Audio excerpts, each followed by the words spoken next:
Welcome to the Amarillo Unitarian Universalist Fellowship this morning.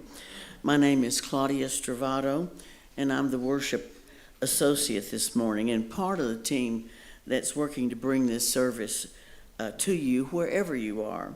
We are an inclusive congregation that welcomes you as you are, inclusive of all your identities, complexities, and situations.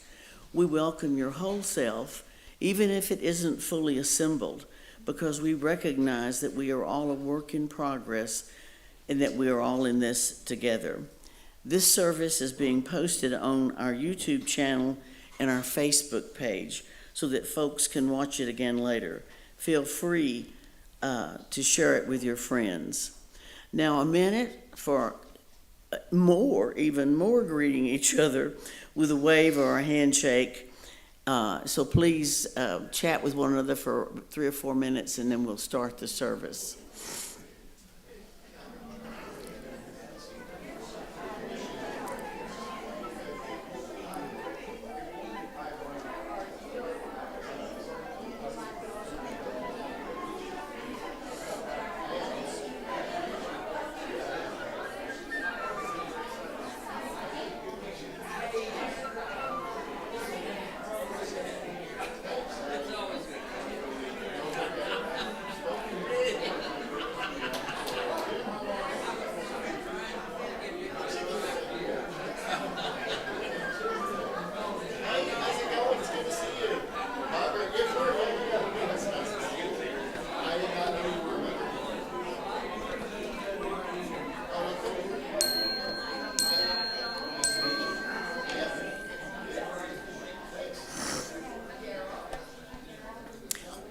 While you're still standing, let's recite our opening affirmation. Love is the doctrine of this church. The quest for truth is its sacrament, and service is its prayer. To dwell together in peace, to seek knowledge in freedom, to serve humankind in fellowship. For these high purposes do we unite in worship. Would you please be seated? I'm going to light the chalice with a reading. This morning we, in our Knowledge Seekers class, talked about creativity and technology and science and the people who make things happen. And many times they don't fit into the role that society thinks. Here's to the crazy ones, the misfits, the rebels, the troublemakers, the round pegs in the square holes, the ones who see things differently. They're not fond of rules, and they have no respect for the status quo. You can quote them, disagree with them, glorify or vilify them. About the only thing you can't do is ignore them, because they change things. They push the human race forward, and while some may see them as the crazy ones, we see genius, because the people who are crazy enough to think they can change the world are the ones who do. Rob Siltonen.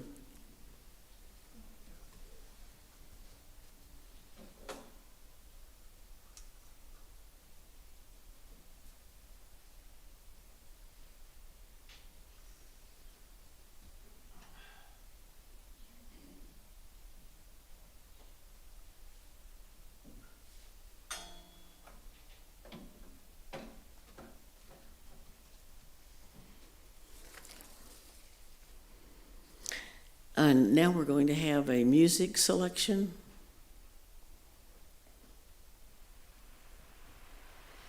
Don't let me show cruelty, though I may make mistakes. Don't let me show ugliness, though I know I can hate. And don't let me show evil, though it might be all I take. Show me love, show me love, show me love.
Show me love, show me love, show me love.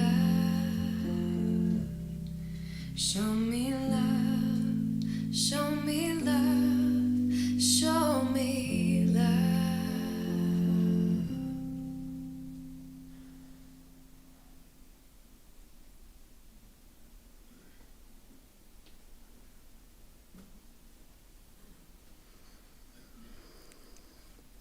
Now we're going to have the story for all ages by Janda Raker, and it's called You Are My Sunshine, a travel essay.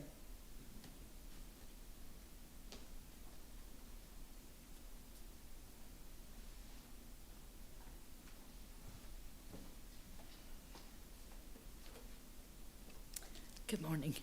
So there's been too many emails floating back and forth, and we got our lines mixed up, and the travel essay that's going to be the reading for today. So this one is not a travel essay. This is a story for all ages, and it's my favorite guy, Shel Silverstein. You all know him. So he wrote this really cool poem that I really like, but it didn't say everything I wish it said. So I'm a writer, so I decided to add to it. So I put the you half on the end of it. Okay. That's what writers get to do, is license, you know. This is called Outside or Underneath? Question, outside or underneath? This is about Bob and Jack and Tom and us. Bob bought a $100 suit, but he couldn't afford any underwear. Says he, if your outside looks real good, no one will know what's under there.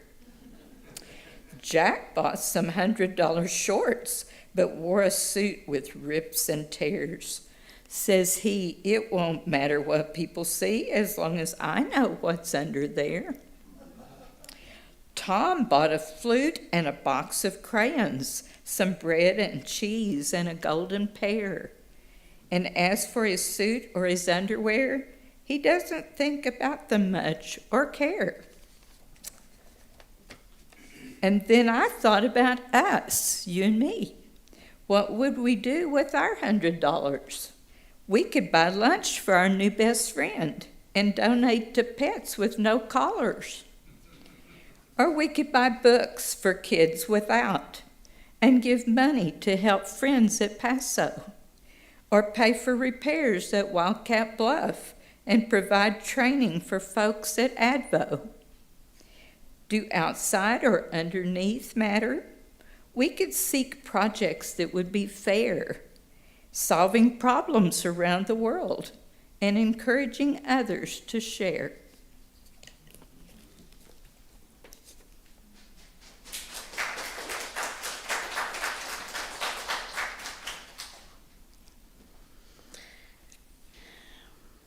We're now going to have our traditional sharing our joys and concerns. And when you come forward to share your joy or concern, be sure and tell us who you are, and I'll start out.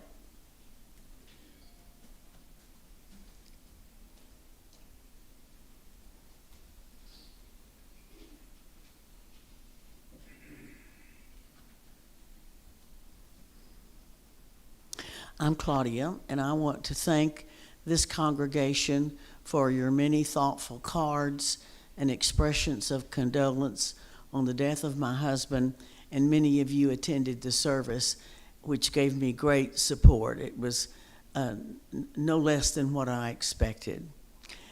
Thank you very much. And now if others have joys or concerns to share, please feel free to come forward.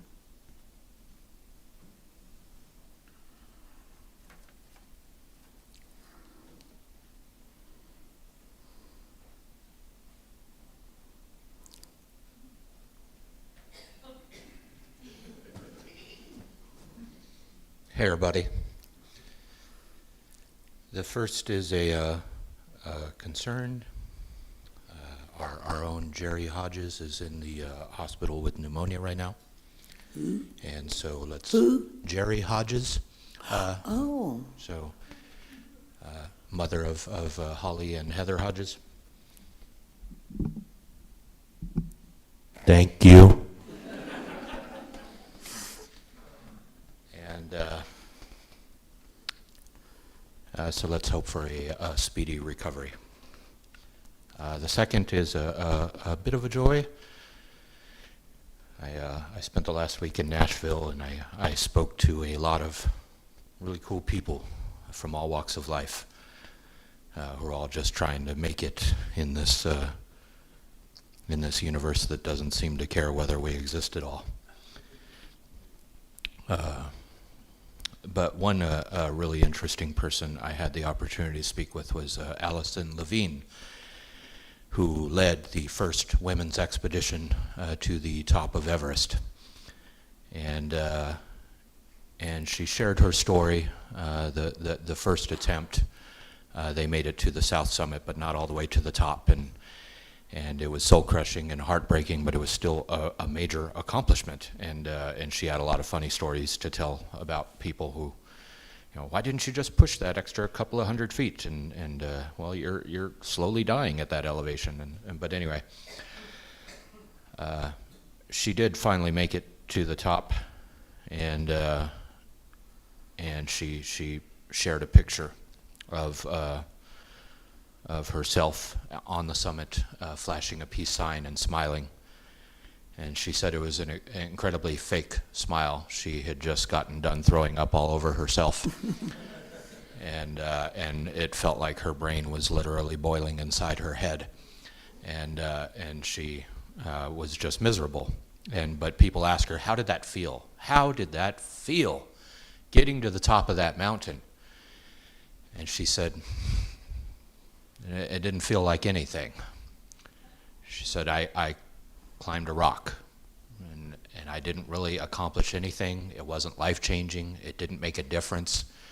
She said, any of you could do the same thing if you had the privilege and the financial resources and the time to spend 3 months on an expedition like this.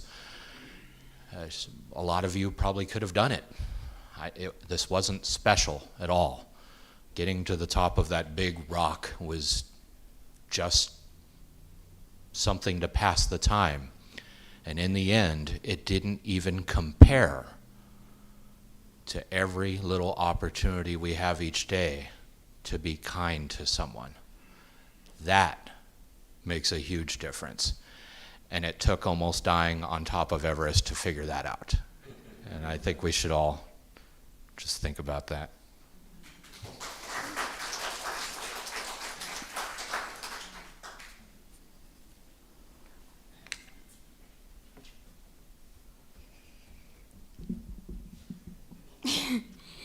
Hi guys, I'm Scotty.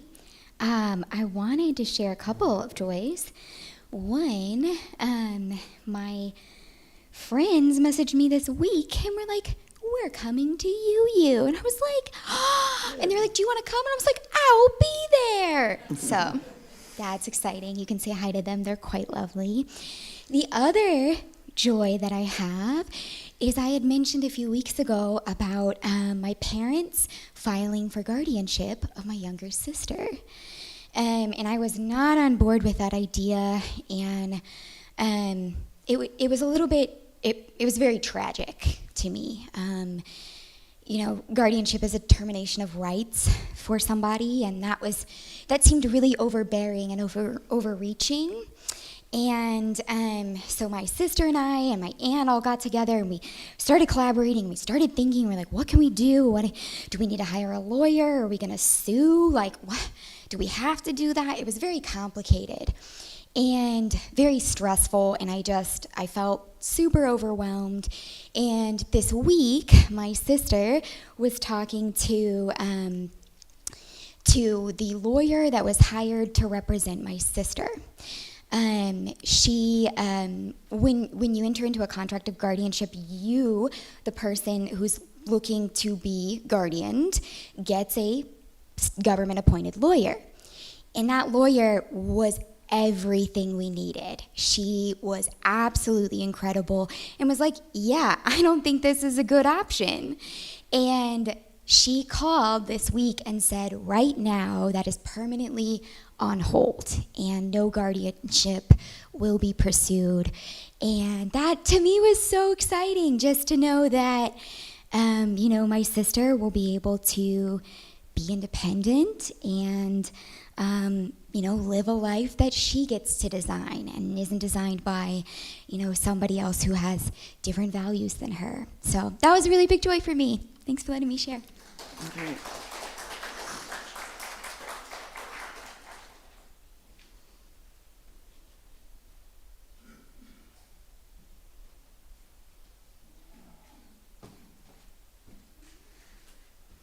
Back up, Scotty. Good morning. My name's John Hintz, and I am here this morning arbitrarily promoting homosexuality, so I just wanted to share that with you. I'll be sharing it at Market Street later.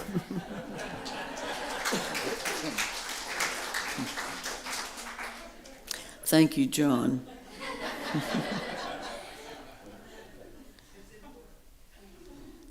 Okay, I want to close our sharing joys and concerns with a short little quote that I think may apply to most of us. I will always be a misfit. The road paved through normality will always bore a wild little spirit like me. Nikki Rowe. Okay, we now have our main reading by Janda, and it will be You Are My Sunshine.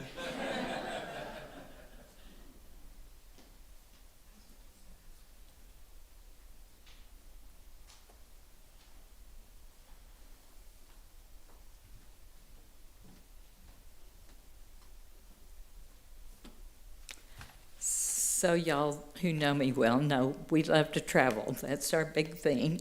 And I've been a writer since I was about 6, and so I can't help writing about the places we go.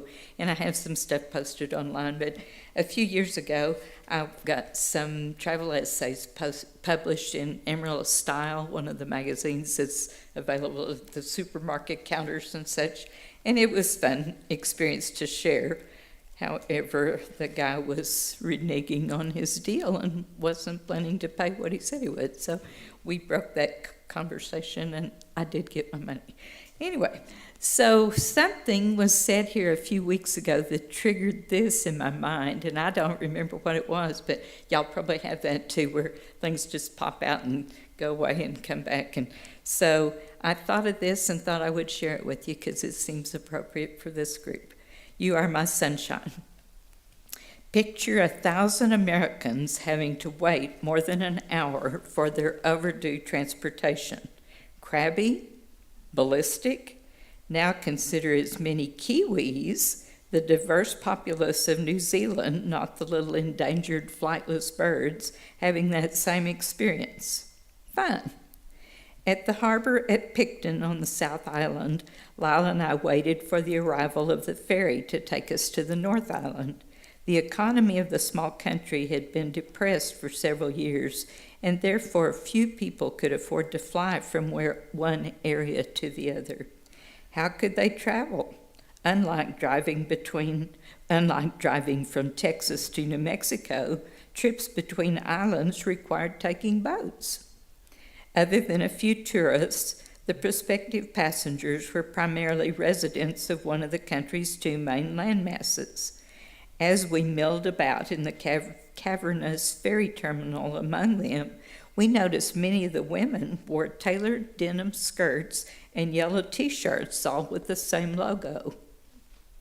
A majority of the T-shirt-clad women were over the age of 40, some in their 70s and 80s. Like the general population of the country, the dark-skinned Maoris made up more than 1/10 of their number.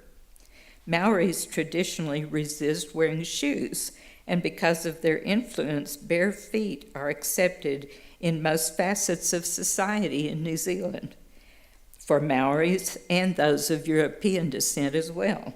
And so many of the women in the terminal were barefoot. We tactfully made our way near enough to read their shirts, in identifying them as members of the Methodist Church. We chatted with two friendly, laughing ladies and learned they were on their way to the capital city, Wellington, for a convention. Minutes later, across the terminal, the general hubbub of voices began to coalesce into something recognizable, singing. Almost everyone in the building began to move that direction, and hundreds of voices joined in. We couldn't understand the words to the rhythmic, tropical-sounding song, so I asked a man who was walking near us with his young son what it was. He smiled broadly. "God Defend New Zealand, the national anthem," he said, gesturing for us to follow. We didn't stop until we neared the core of the singers, who were, we soon discovered, the ladies in the yellow T-shirts. They started the next verse, which we could understand, asking blessings for their land. The man then turned to us and explained, "In New Zealand, the national anthem is always sung in both our languages, first in Maori, then in English. Every school child is taught the anthem both ways." That works well in New Zealand, but not in many other countries. With the majority of their inhabitants being of English descent and almost all the rest Maori, it's possible to conduct virtually all conversations in one of those two tongues, unlike the United States with its hundreds of ethnic groups and languages. The singing continued, with more of the onlookers joining in. The anthem was followed by several traditional hymns, familiar from our Methodist church back home. Out poured such words as, "What a friend we have in Jesus, he leadeth me, and I love to tell the story." Next came, "She'll be coming round the mountain," and Alouetta. Then began the rousing chorus of "You Are My Sunshine," with virtually the entire group of waiting travelers, including us, raising voices aloft. During the third singing of "You'll Never Know, Dear, How Much I Love You," the loudspeaker interrupted, announcing that the ferry was arriving to take us away. The crowd groaned, reluctant to stop the fun. But as the verse ended, we made our way to the loading ramp. Everyone was smiling, laughing, moving along congenially, and boarding the ferry in the bright sun, which was unusual for New Zealand. Throughout the beautiful 50-mile voyage across Cook Strait, the passengers visited, shared snacks, inquired about origins and destinations, and even joined small groups of newfound friends in more singing. Now, back in the U.S., when I'm in line among disgruntled people waiting, I recall that day we had with the Kiwis, the happy people of New Zealand. Makes me want to sing.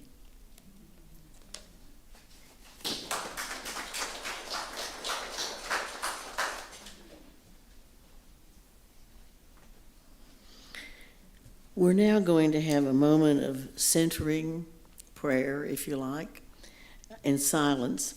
And I want to start it with a reading, again, about those of us who are different. Jesus is, and always has been, a person we can expect to be doing things we don't expect him to do, in the places where we don't think he'd be, and with the people we didn't think he'd be with. His enemies were those who dedicated themselves to obeying every rule in the Bible.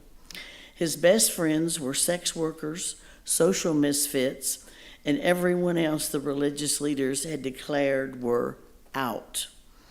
I believe our spiritual journey gets much richer the moment we accept this and accept that Jesus seems to have not just opted out of our boundary systems entirely, but is actually busy walking behind us and erasing the lines we've drawn. Benjamin L. Corey. Now, if you'll join me in a moment of silence.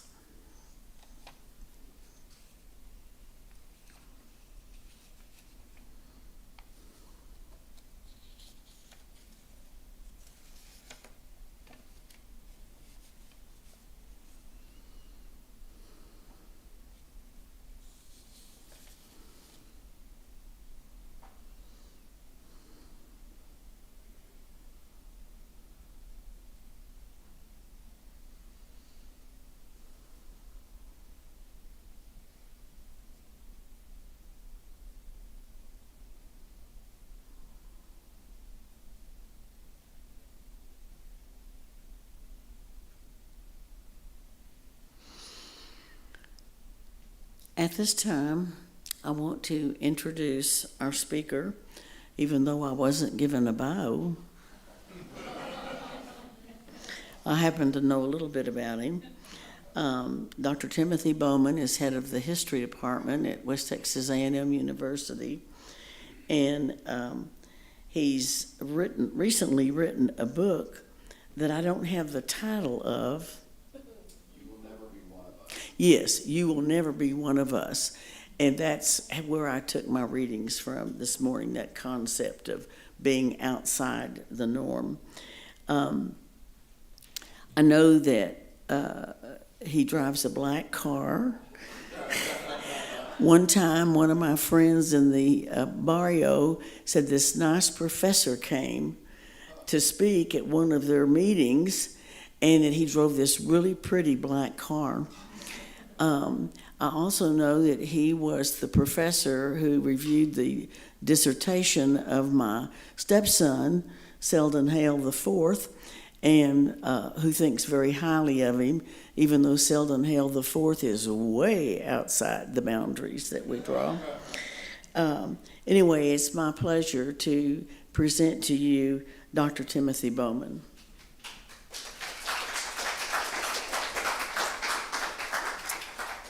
Just get situated here for a second. Thank you so much, Claudia, and I hope Selden's doing well. It's been a number of years since I've seen him. But thank you, Claudia, for inviting me to be here today. I also, of course, wanted to thank Wayne and Linda, who have opened their homes and their lives to me for the last 6-7 years, something like that. I mean, it's been a while since we started working on this book. And thank you all for being here. I had the pleasure of coming out here about 4.5 years ago, I think it was. I remember it was in January, it was in the evening, and a former student of mine, Larry Miller, who coincidentally taught in Hereford for a number of years too, organized a session for me to come out and speak, and we had this really great freewheeling discussion on Mexican Americans and African Americans in small towns in the Southwest, and race and exclusion. It was just really wonderful. And I wanted to say, despite not being a regular churchgoer myself, I have a deep amount of respect for your congregation and what you do here. So thank you for everything that you do, and thank you for having me. So it's a bit of a dangerous thing to give a historian a mic and a captive audience. I think the first time I was here, we had a discussion for like 45 minutes or an hour or so. I've been asked to keep this at about 15 to 20 minutes. I know I stand in between you all and your lunch, so I promise you I won't break that rule. And I think what I'd like to do is I've prepared just sort of a little essay about Wayne and his life, and I think some important lessons that we can learn from this. And I'll just kind of read, sort of talk my way through this, and then we'll be done. So, good morning. Thank you all for inviting me. I've titled this essay, as you know, Wayne Woodward and Community in Hereford, Texas, which is a little summary of my new book, You Will Never Be One of Us, which covers Wayne's career as a teacher and his court case against Hereford ISD from 1975 to 77. So there's not really an overall moral or message that I want to convey to you all this morning, save perhaps this, and I think this is important and fitting here. Community exists in a variety of forms, and sometimes when an individual, such as Wayne, stands up for what I personally think is rightful and true, community in the more metaphorical sense, one where people can come together in support of one another and of what's right, can find itself renewed. I'm sure quite a few of you here will know Wayne and be familiar with at least a little bit of his story. I actually had a nice Facebook exchange with Wayne's daughter, Wendy, just like a week ago. And, she was telling me she read the book and she'd heard some of these stories growing up, but didn't know the whole thing. But it's an incredible story. And although he's essentially the protagonist in our book, the book isn't really a biography in the traditional sense. All that is to say, I'll try to summarize some of the main parts of his story before moving on to the larger significance of the things that Wayne experienced as a young man in Hereford back in the late 60s and 70s. So Wayne grew up here in the area during the 1950s and 60s. Like maybe even a few of you who are in attendance today, he attended Tascosa High School here locally. and later was a student at West Texas State, where Claudia has taught for a number of years, where I've been for about a decade, and where no doubt I'm sure some of you went to college yourselves. Now, by his own admission, despite attending college during the mid to late 1960s, and as a child of the 80s, I've always just thought, man, how cool would it have been to have been on a college campus in the 60s, right?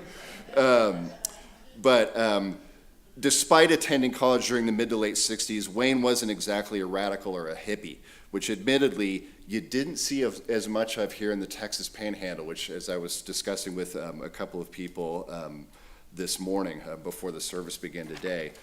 So though not really a leftist either per se, Wayne was idealistic, intelligent, and developed a penchant over time for questioning authority and the world around him, which is a quality that I respect and admire in Wayne and everyone else who has it.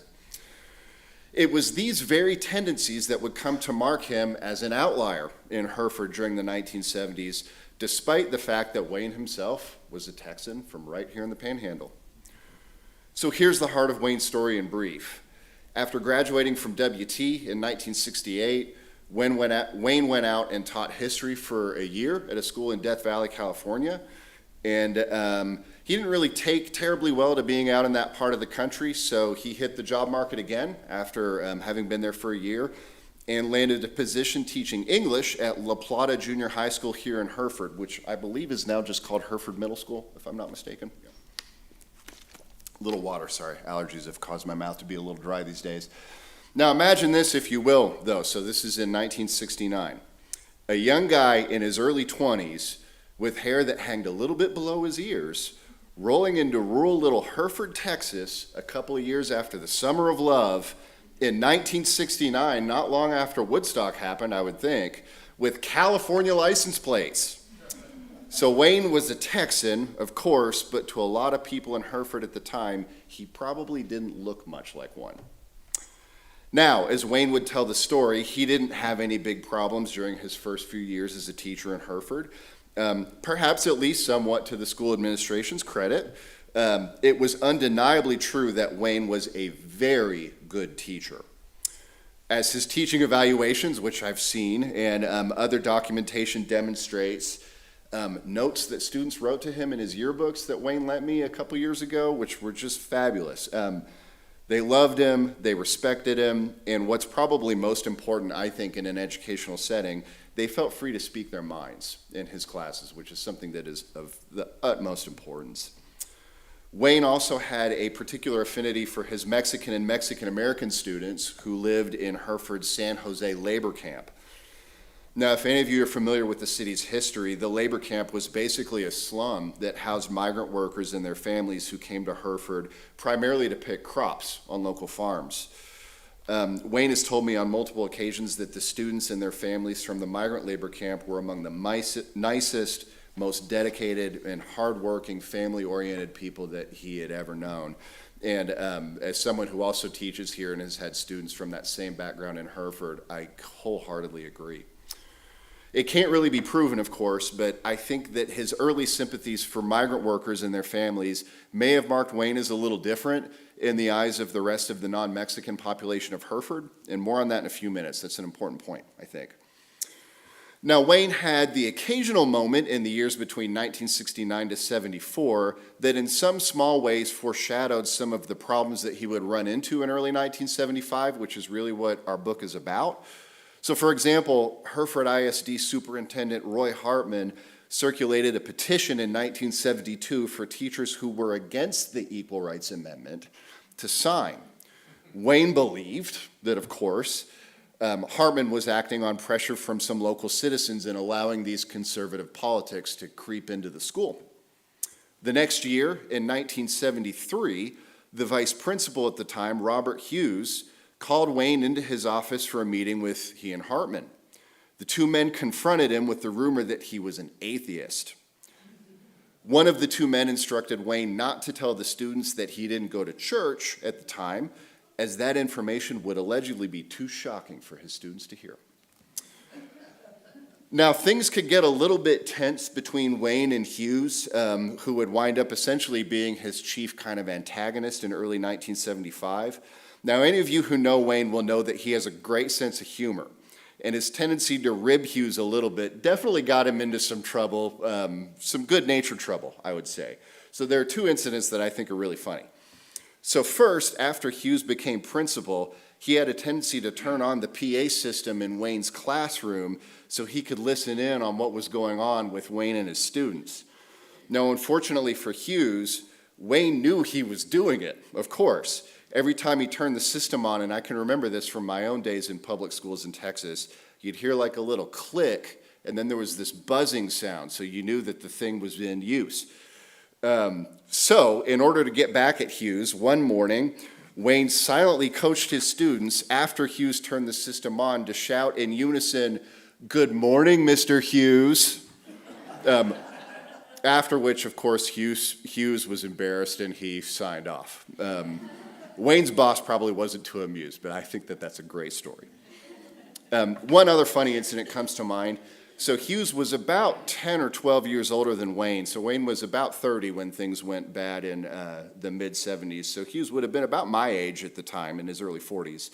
And as a product of rural Texas, he seemed to have a certain amount of disdain for the physical appearance of the younger so-called hippie generation. And unfortunately, to Hughes, Wayne seemed to have fallen into that category, even though Wayne himself didn't really seem to self-identify anyway as a hippie.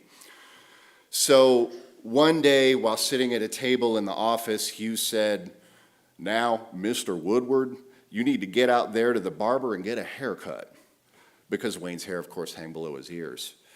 Now, Wayne responded by saying that Hughes, who wore his hair kind of slicked back, probably had hair that was even longer than his. Hughes responded to such an insult by daring Wayne, who, remember, was his subordinate at the school, and this was in a professional setting, to reach over and grab his hair to see whose was longer. One can imagine the shock on his face when Wayne did just that, only to find that Hughes was in fact right, that his hair was a little bit shorter than his.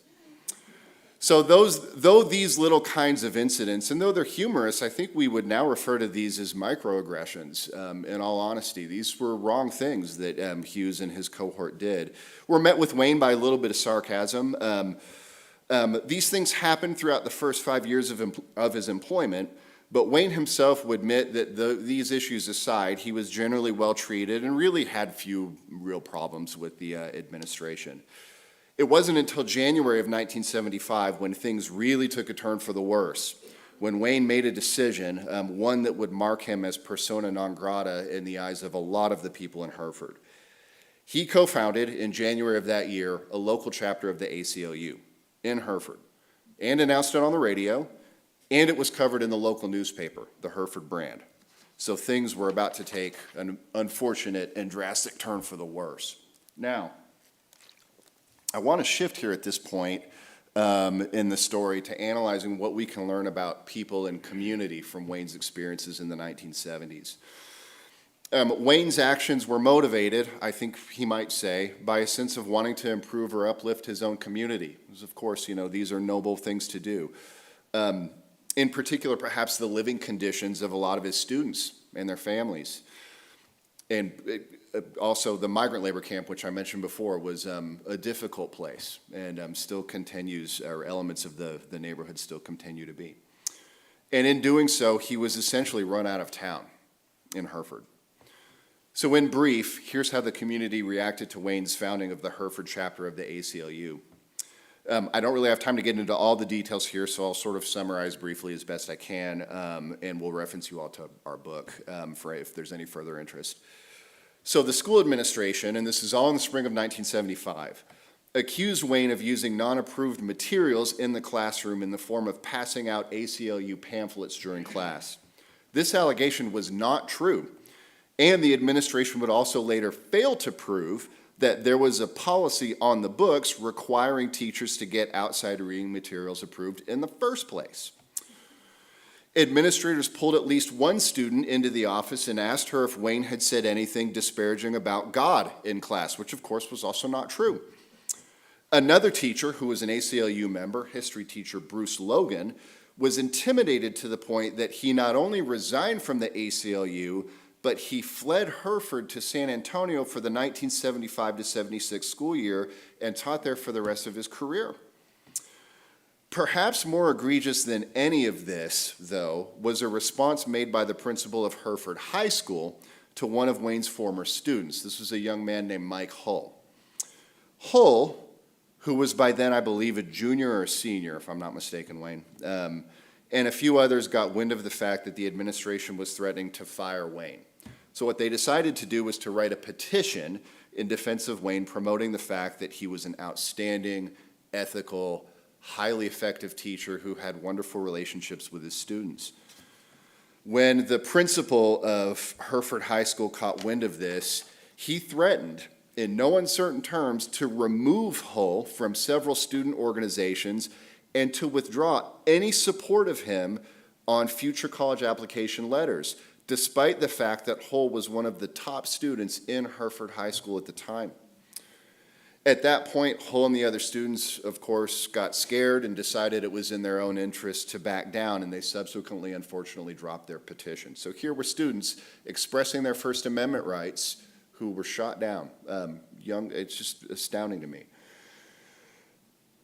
These were only part of the lengths that the administration was willing to go to in order to silence Wayne and his supporters and to purge the ACLU from the town. Now, Wayne would ultimately be fired from his teaching job after the spring semester of 1975. Again, I'll not go into all the details of his firing here and the subsequent court case, which is covered in the book, but I will say this. It appears to me that the powers that be on the Hereford ISD school board, as well as the school administration, genuinely believed they were doing the right thing. Perhaps they were afraid of the ACLU's founding and leftist politics at the dawn of the 20th century. I know they were afraid of the possibility of students' rights cases in the 1960s and 70s and the culture war sort of invading their town, as there's evidence that I found with Wayne and presented in the book that suggests this. Perhaps the most interesting assertion as to why all of this happened came from a local dentist, a man named Joe Whitley, who has now since sadly passed away a couple of years ago. Joe himself told me in Linda and Wayne's living room, I remember this like it was yesterday, that locals believe that Wayne, due to his clear sympathies with the families in the migrant labor camp, represented the long-dreaded arrival of migrant labor unionism in Hereford. Cesar Chavez, of course, was known internationally at the time, and this was a long-feared name that those involved in Hereford's powerful agribusiness sector worried was going to show up. So if the ACLU showed up in Hereford then, what was to stop Wayne and his colleagues from directing migrant workers to potentially strike and bringing in the national media and perhaps dragging down the town's entire economy along with it? Now, notably, none of these were a part of Wayne's plans at all in starting the ACLU chapter in Hereford. He just wanted to do right by people and having their civil liberties protected. Nonetheless, one thing is clear. For the school board, getting rid of Wayne was about protecting or preserving their community from a perceived threat. Hereford is just not a radical town, said the school's guidance counselor, Mary Duvall, at the time. It just doesn't need to be changed. We're a conservative community, and it shouldn't be changed, and no one at the time could have said it more clearly. Now, Wayne left Hereford and never taught again. He wound up in Amarillo and enjoyed a long and successful career as a nurse practitioner. In a sense, he clearly did lose a community. He lost Hereford, and even more devastating than that, and this is the real heartbreaking part of Wayne's story, is he lost his classroom. As a teacher myself, I can only imagine the heartache and frustration knowing that one can never go back into the classroom and do what one does best. Teaching, I've long said, is a calling, and Wayne clearly had it. Rather than losing everything, though, I do want to suggest that Wayne may have in fact gained something of a new community in the process. I can only imagine the frustration and devastation that his students felt when their beloved teacher was not brought back. You should see some of the letters and notes that the students and former colleagues wrote to him over the next few years. They're just really, really touching. They all respected him, and deeply so. I'd also like to think, and this is mostly speculation on my part here, But I'd like to think that the parents and students who lived in the San Jose labor camp were proud of the stand that he took in favor of advocating for the rights of ordinary citizens. And of course, these were people who didn't gain much advocacy at all, especially from outside of their own community. Moreover, even before Wayne and I ever met, and I decided to write this book on this chapter of his life, Wayne told people his story. And I can also only imagine the number of sympathetic, like-minded people who heard the story of an idealistic young 30-year-old who was admittedly a little naive at the time, but doing something that he thought that everyone would recognize as a good thing, only to be run out of town and banned for life from the profession that he loved and was called to. So I want to conclude today, just get a little more water here, excuse me. I want to conclude today with a little bit of irony. So one of the things that I tried to do in the book is to understand Wayne's antagonists on their own terms, the people who did this to him, and to take them seriously as historical actors. So in their minds, again, what they did to him was justified, perhaps because the ACLU was a pro-labor organization, which admittedly it was. Wayne didn't really care about all that in 1975, though, and he certainly wasn't trying to bring the labor movement into town. Nonetheless, and what I'm about to say is not in our book, but nonetheless, ironically, in the summer of 1980, a little over 5 years after all of this happened and Wayne had left, organized labor, in fact, did arrive in Hereford. That year, the Texas Farm Workers Union, with the help of a federally backed organization called Texas Rural Legal Aid, which was originally part of LBJ's Great Society, organized a strike among Hereford's Mexican and Mexican-American onion pickers. There were a few marginal gains for the workers, but ultimately there was little real material benefit that came out of it. And if you've read anything about the history of Cesar Chavez and migrant labor, you'll know that this is a sadly familiar chapter. Now, why do I bring this up? So, in closing, Wayne in 1975 was consistently told things like, "You don't belong here. You would be better off teaching in California or New York," or like the book's title, "You Will Never Be One of Us." Now, during the onion strike, 5 years later in Hereford in 1980, one union member, this is a local farm worker named Manuel Medelis, had this to say in response to some of the Hereford growers in the pages of the local paper, which is called the Hereford Brand. Now, the growers had written this paper and denounced the union and strike activity in the newspaper. So here's the quote. "You who signed this letter to the editor in the Hereford Brand are telling us that we should get out of this community, that we are not from this community. You are wrong because we have been living here for the past 25 years. That is why we have joined the union, to better the community. It has always been in bad shape. I am a farm worker and I have never undermined this community." So just like Wayne, these people did belong in the community, and just like Wayne, they were from the community, despite what they were being told. The labor movement came, and yet Hereford, as a community, still remains sadly divided.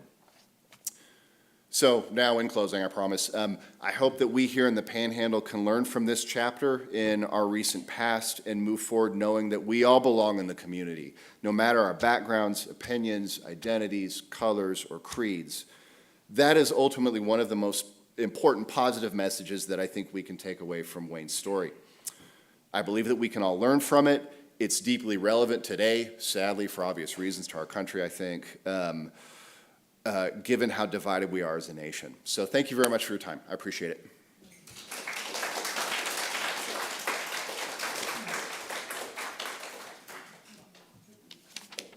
I think that's yours.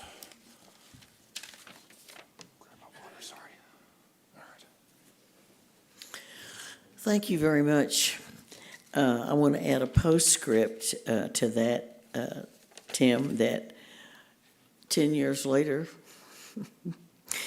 I can remember being at my late husband's law office one night, and a flatbed truck of about 30 people from Hereford came to the law office because 83 members of that community had been charged with drug dealing. Well, there weren't enough people in Hereford for there to be that many dealers, but Wayne was among those of us who did intake sheets on those people. I never will forget that night. And we subsequently got, I had brought Molly Ivins to Hereford, and she wrote an editorial in the Fort Worth Star-Telegram called Little South Africa about Hereford, because it was a majority Hispanic community with a majority white elected officials. Okay, now is the time that we do our offertory, ask you to give to sustain this place that we love so much, that keeps us in community, because sometimes we feel not part of the community.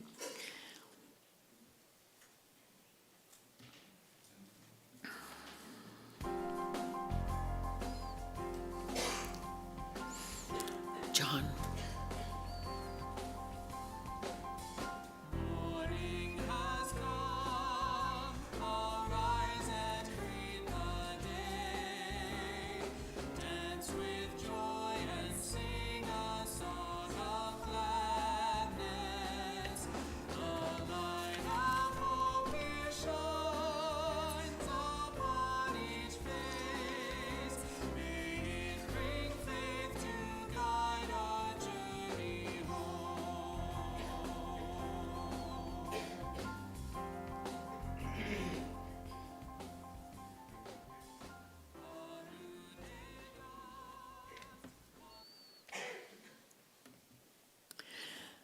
Now let's review our announcements. The Nothing Much Buddhist group meets every Monday at 7:30 p.m. on Zoom. The book club meets the fourth Tuesday of each month. And what book are you doing this month? The Way to Think?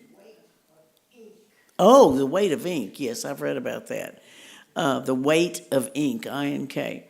And we meet right here in this auditorium the fourth Tuesday of each month.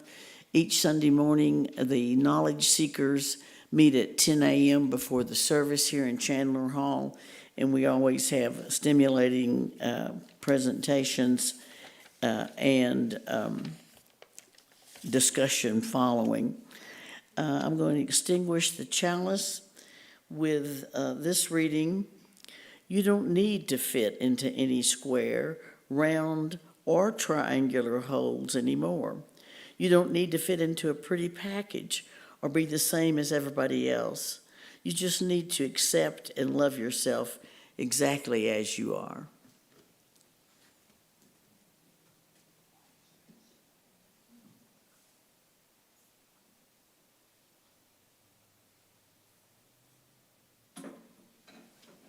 Before we conclude, I'd like to recognize Wayne. Yes, Wayne, please stand.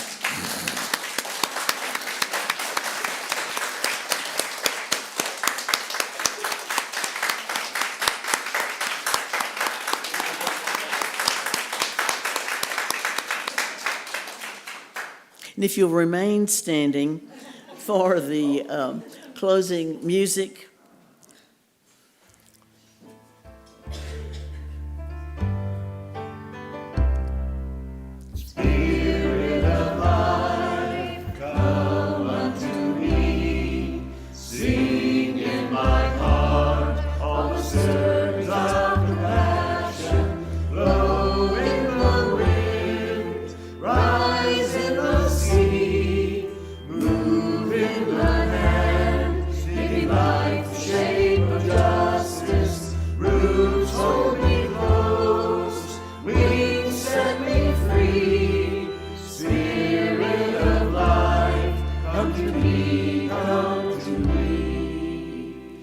And if you'll say your closing words with us, may the fellowship of this hour touch and move our lives until we come again together.